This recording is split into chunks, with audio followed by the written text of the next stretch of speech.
Bonjour et bienvenue pour cette exploration qui nous emmène aujourd'hui vraiment aux frontières du réel et du virtuel. Bonjour Sam. On va s'attaquer à une idée assez puissante, presque vertigineuse, qui infuse de plus en plus nos technologies, l'existence entièrement numérique. Mhm. Oubliez la maladie, le vieillissement, toutes les limites du corps. Franchement, qui n'a pas un jour un peu fantasmé là-dessus, transférer son esprit, son essence, dans un monde digital? Ah, c'est clair que c'est une perspective qui fascine autant qu'elle interroge, hein. Et les sources qu'on va parcourir aujourd'hui, elles nous donnent vraiment une matière riche pour creuser ces concepts de conscience simulée et de vie numérique. Alors, notre mission, si on peut dire, Notre mission, oui, c'est un peu ça. Décortiquer cette vision d'une existence façonnée par les algorithmes. Essayer de comprendre cette quête de la conscience artificielle, les promesses qui sont souvent alléchantes, les technologies qui pourraient peut-être la rendre possible. et les défis aussi, j'imagine. Et bien sûr, les défis monumentaux et toutes les implications qui viennent un peu secouer nos certitudes philosophiques, sociétales. Parfaitement posé. Alors, pour commencer, histoire qu'on soit bien d'accord, mettons-nous d'accord sur les termes. Qu'est-ce que ça recouvre exactement, cette notion de vie numérique, d'après ce qu'on a lu? Alors, imaginez un univers où absolument tout ce que vous percevez, Mhm. le bruit de la pluie sur une fenêtre virtuelle, la chaleur d'une tasse de café simulée dans la main, la présence d'autres personnes, même vos propres mouvements, tout ça est généré, orchestré par des systèmes informatiques. D'accord. Le corps biologique, dans cette vision, il devient quoi? Une sorte de collection de capteurs hyper sophistiqués qui transmettent en permanence des données biométriques pour nourrir la simulation. Donc la frontière entre le réel et le simulé, elle devient hyper floue, quoi. Complètement. Les textes décrivent des scénarios assez saisissants, en fait. Genre, se réveiller avec un casque neurosensoriel qui lie vos ondes cérébrales pour créer une simulation de plage sur mesure. Ah oui, Avec le son des vagues ajusté pour être apaisant, l'odeur de sel générée, ou alors interagir via des avatars hyper réalistes dont les expressions faciales sont calculées en temps réel à partir de nos propres micro-mouvements. C'est dingue. oui, on parle d'une immersion qui va bien, bien au-delà de ce qu'on connaît avec nos écrans, hein.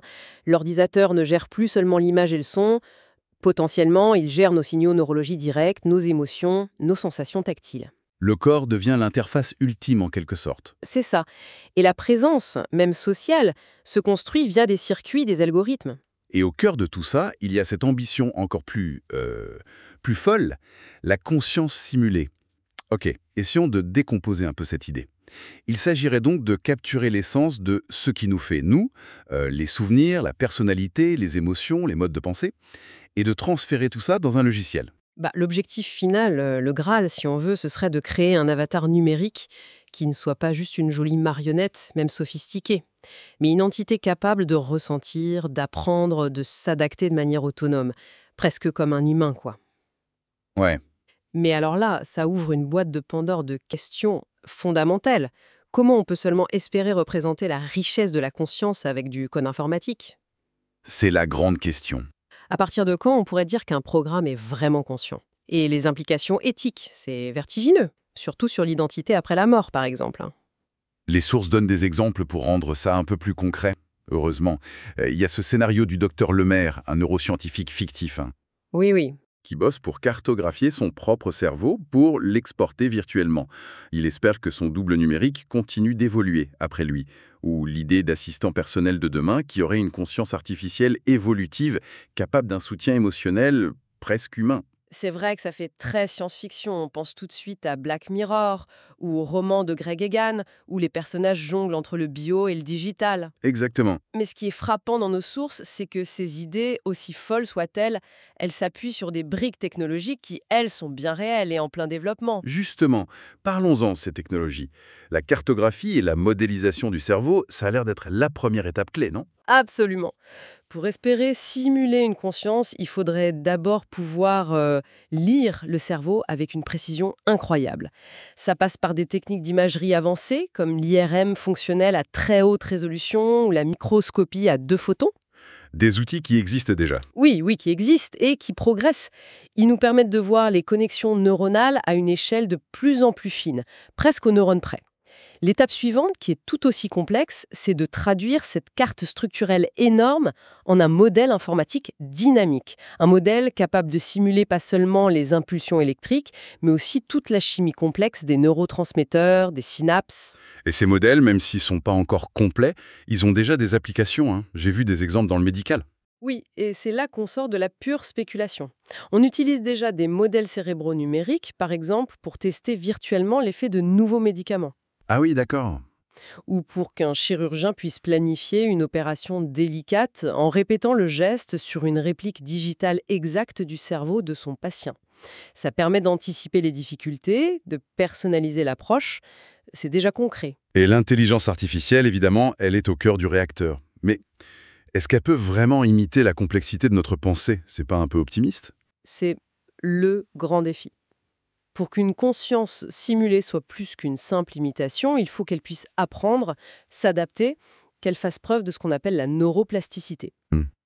Et c'est là qu'interviennent les algorithmes d'apprentissage automatique. On développe aussi ce qu'on appelle l'affective computing. Le GUA? L'affective computing, en gros, ce sont des IA conçus spécifiquement pour reconnaître, interpréter et même simuler les émotions humaines. Mais bon, il y a un monde entre reconnaître un sourire sur une photo et comprendre l'ironie, l'intention cachée ou faire preuve de créativité spontanée. Ça me paraît presque inaccessible pour une machine. Vous mettez le doigt sur une difficulté majeure, c'est clair. Capturer les nuances de la pensée humaine, le contexte, la mémoire associative qui fait qu'un souvenir pertinent surgit soudainement, l'intuition, tout ça demande des algorithmes d'une sophistication qu'on n'a pas encore atteinte, loin de là. C'est un saut qualitatif énorme par rapport aux IA actuelles. Oui, même les plus avancés, passer de la simple reconnaissance de motifs à une véritable compréhension sémantique, contextuelle, c'est un verrou scientifique et technique considérable. Une autre technologie mentionnée qui fait rêver. Les interfaces cerveau-ordinateur, les BCI. Contrôler le numérique juste par la pensée. Le principe est fascinant, hein? Décoder les signaux électriques émis par notre cerveau, nos ondes cérébrales, pour les traduire en commandes. Penser à bouger la main pourrait suffire à actionner un bras robotique ou à écrire sur un clavier virtuel. Les applications potentielles sont immenses. Ah oui, la téléprésence par exemple. Un chirurgien qui opère à des milliers de kilomètres. Ou un musicien qui rejoint un orchestre virtuel depuis chez lui. Mais aussi, bien sûr, des outils de rééducation pour les personnes paralysées. Et pour que l'illusion soit complète, j'imagine que la réalité virtuelle, VR, et la réalité augmentée, AR, sont indispensables. Elles sont la clé de l'immersion sensorielle, oui, des graphismes ultra réalistes, un son spatialisé qui nous enveloppe et nous situe dans l'espace, des retours haptiques tactiles qui nous font sentir les objets virtuels. Tout ça construit la crédibilité de l'environnement numérique. Et là aussi, l'IA a un rôle clé. Oui, notamment pour animer les personnages non joueurs, les PNG dans les jeux ou les simulations, pour qu'ils réagissent de manière fluide et crédible. Mais bon, attendre une VR vraiment haute fidélité, ça reste un challenge technique. Ça demande énormément de bandes passantes, de puissance de calcul. Un dernier concept technique qui m'a intrigué, les jumeaux numériques. Ça vient plutôt de l'industrie, non? Tout à fait, c'est l'idée de créer une réplique virtuelle vivante, en quelque sorte, d'un objet ou d'un système physique complexe. Ça peut être une usine entière, un moteur d'avion, même une ville, j'ai réel. Ce jumeau permet alors de faire des simulations très poussées, tester une mise à jour logicielle sans risquer de bloquer la production réelle, simuler des scénarios de crise, prédire les besoins de maintenance, optimiser le fonctionnement en temps réel. Ah ouais, je vois l'intérêt. Tester l'impact d'un changement de feu rouge sur le jumeau numérique d'une ville avant de le faire en vrai. C'est déjà une forme de simulation hyper sophistiquée du réel, en fait. Exactement. Et ce qui est intéressant, c'est que toutes ces technologies, la cartographie cérébrale, l'IA, les BCI, l'AVR, les jumeaux numériques, même si elles sont souvent développées dans des contextes différents, elles commencent un peu à converger. Elles posent ensemble les fondations techniques qui rendent cette idée de simulation de la conscience, bon, même si ça reste lointain, un peu moins abstraite, quoi. Un peu plus ancrée dans des capacités réelles ou en tout cas émergentes. D'accord. Alors, si on imagine que ces technologies continuent de progresser, euh, quelles sont les promesses qui sont mises en avant dans nos sources? La plus évidente, la plus spectaculaire, c'est quand même de pouvoir dépasser nos limites biologiques. C'est clairement l'attrait principal, oui. Le moteur de beaucoup de recherches dans ce domaine. L'idée d'échapper aux maladies dégénératives, au vieillissement qui semble inéluctable, au handicap physique. Hmm. Pouvoir potentiellement transférer sa conscience, son soi, vers un support non biologique, un corps robotique avancé ou un environnement purement virtuel, ça ouvre la perspective d'une existence considérablement prolongée, peut-être même quasi illimitée. C'est une rupture radicale avec la condition humaine telle qu'on la connaît depuis toujours. Les textes vont même plus loin, hein. Ils évoquent la possibilité de dupliquer son esprit, d'être présent dans plusieurs simulations en même temps, ou même de fusionner sa conscience avec d'autres entités numériques. Ça donne le vertige, rien que d'y penser, hein. Carrément. Mais au-delà de cette quête un peu folle d'immortalité ou de post-humanité, il y a aussi la promesse d'expériences beaucoup plus personnalisées et potentiellement enrichissantes au quotidien. Oui, ça c'est un point fort des sources que j'ai notées aussi. Des simulations conçues sur mesure pour nos besoins spécifiques, que ce soit pour apprendre plus vite, pour suivre une thérapie comportementale ou juste pour notre bien-être. Imagine un peu un monde virtuel qui ajuste en temps réel les stimuli sensoriels, les défis intellectuels ou même les interactions sociales en fonction de notre état émotionnel détecté. Par exemple, un système qui perçoit les signes physiologiques de l'anxiété, le rythme cardiaque qui s'accélère, etc., et qui modifie subtilement l'environnement pour le rendre plus apaisant. Une lumière plus douce, une musique relaxante, des éléments visuels calmants. Hmm. Ou à l'inverse, pour quelqu'un qui apprend quelque chose, qui augmente progressivement la complexité des tâches pour maintenir un état de flow optimal. Cet état où on est complètement absorbé et performant. Pour la formation, ce serait une révolution. Un futur chirurgien qui pourrait répéter une opération complexe des centaines de fois sur des patients virtuels ultra réalistes. Ou un manager qui s'entraîne à gérer des conflits dans des simulations de réunions tendues, avec des collègues virtuels dont les réactions s'adaptent. Exactement. Et cette personnalisation extrême pourrait aussi déboucher sur de nouvelles formes de liberté. La liberté de choisir son environnement, ses interactions sociales, son rythme de vie. Peut-être même l'apparence de son corps virtuel, indépendamment des contraintes géographiques ou biologiques du monde physique. L'exemple de l'écrivain qui choisirait de vivre et de bosser principalement dans une métropole digitale hyper vibrante, Oui, interagissant avec ses lecteurs ou d'autres créateurs du monde entier en temps réel, sans jamais quitter son espace virtuel perso.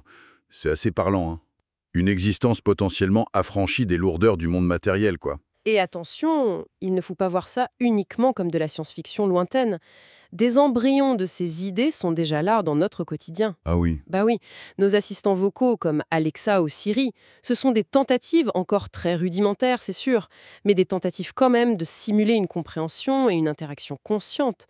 L'IA est de plus en plus utilisée pour aider au diagnostic médical. C'est vrai. Les jeux vidéo proposent des mondes immersifs de plus en plus vastes et réactifs.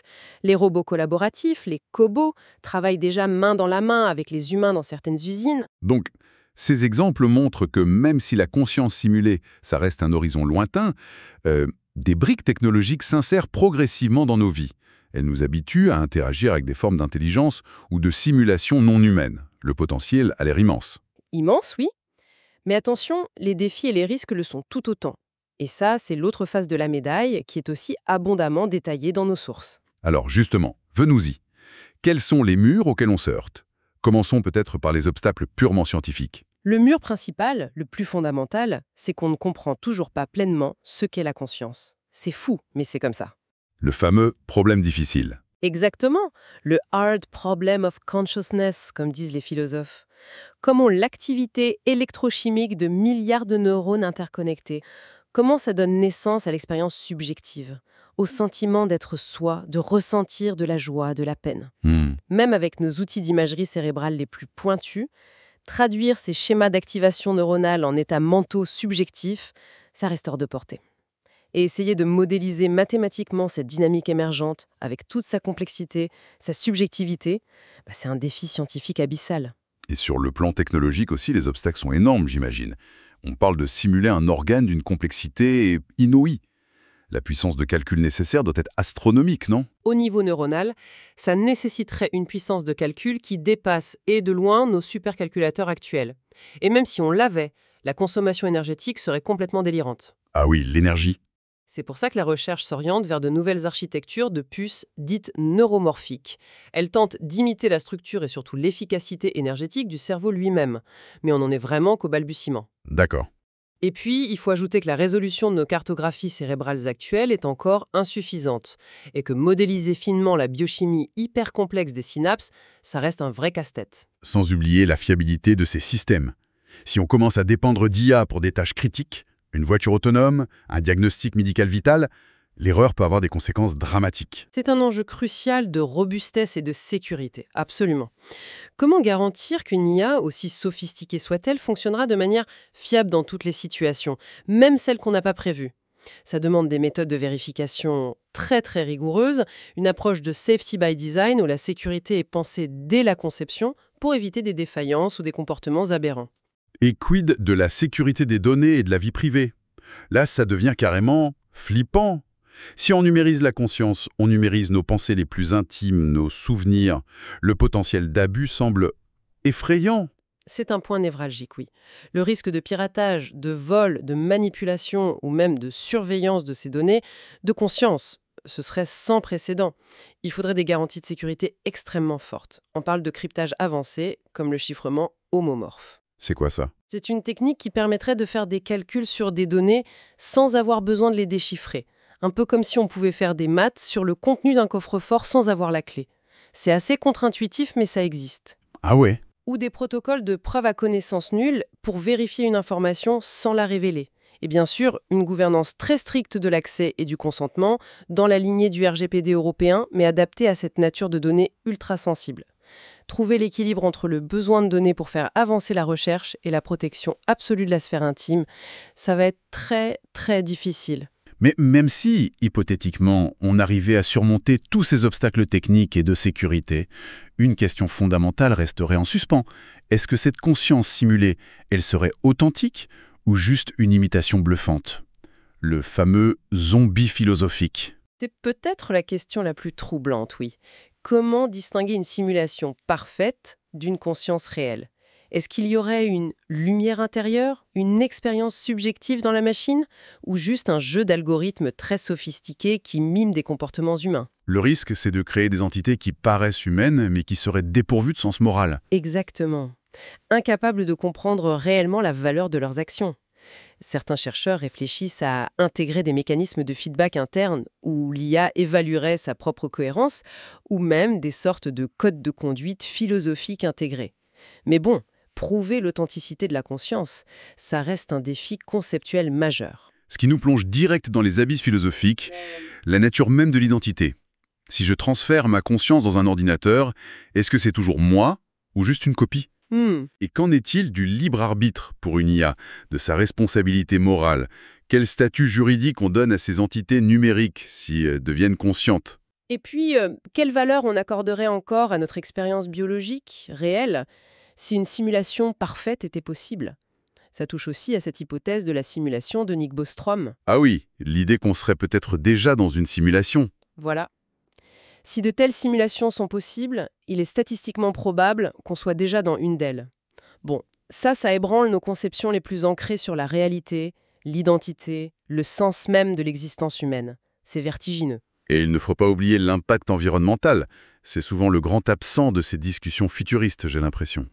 Sans parler du refroidissement de ces infrastructures, qui est très gourmand en énergie aussi, et de la montagne de déchets électroniques, l'e-waste, générée par le renouvellement constant du matériel. Une généralisation de la vie numérique sans une révolution parallèle dans les énergies renouvelables, l'efficacité énergétique et l'économie circulaire, ce serait juste une catastrophe écologique. C'est un point aveugle souvent. Et enfin, les dimensions sociales et éthiques.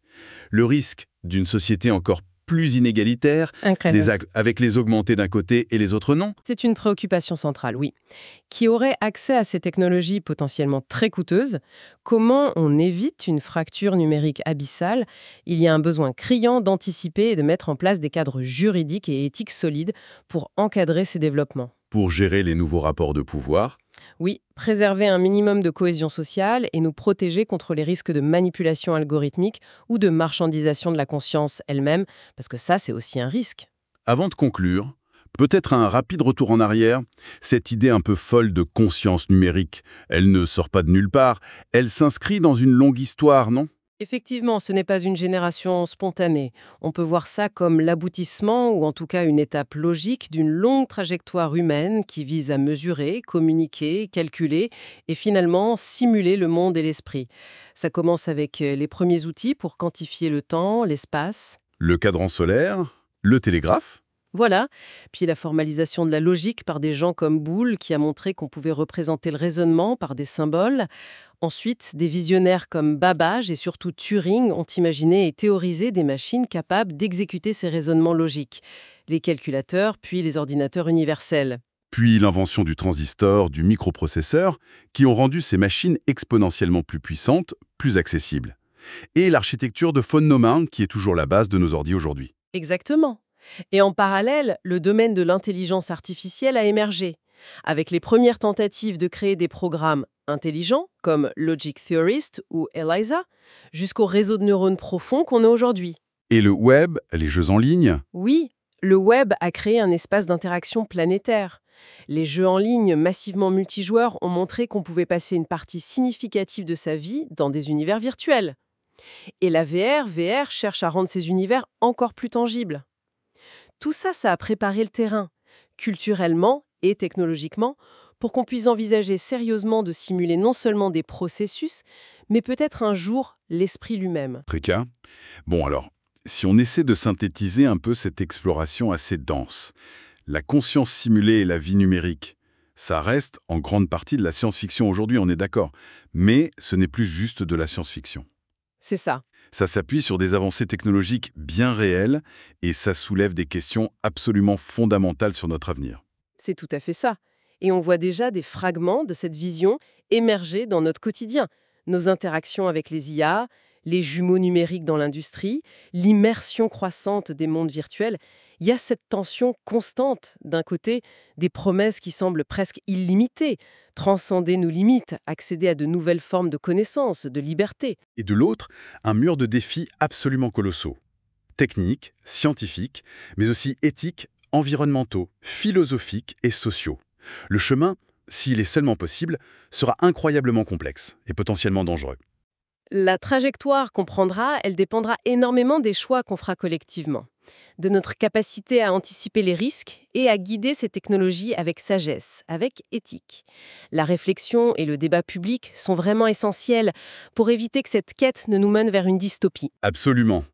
Alors pour finir, laissons notre auditoire avec une question, histoire de nourrir à réflexion personnelle. Si un jour, une copie numérique parfaite de notre conscience devenait réalisable, une copie capable de penser, de sentir, d'évoluer comme nous, quelle valeur est-ce qu'on accorderait encore à notre existence biologique originelle? Qu'adviendrait-il de notre définition même de l'humain, si l'identité devenait quelque chose qu'on peut dupliquer, sauvegarder, peut-être même modifier, comme un simple fichier informatique?